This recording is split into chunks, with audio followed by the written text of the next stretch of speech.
सांगली, मिरज आणि कुपवाड महानगरपालिकेच्या प्रभाग 6 मधील मतदान केंद्राच्या बाहेर आहोत. आपण बघू शकत असाल मतदानाला सुरुवात झालेली आहे.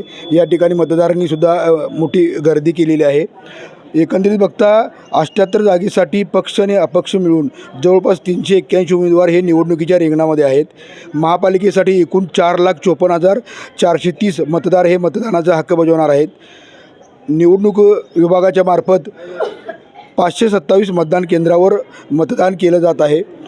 सकाळच्या टप्प्यामध्ये जरी हे मतदान स्लो वाटत असलं तरीसुद्धा मतदारांनी मोठ्या संख्येने रांगा केलेल्या आहेत आणि जसजसं मतदानाची वेळ पुढे जाईल तसतशी मतदार हे मोठ्या उत्स्फूर्त संख्येने मतदानासाठी बाहेर येतात. एकंदरीत बघतात फार चुरशीनं आणि अटीतटीच्या लढती होत आहेत. त्यामुळं मतदान मोठ्या संख्येनं बाहेर पडून मतदारांनी मतदान करावं असं आवाहन केलं जात आहे.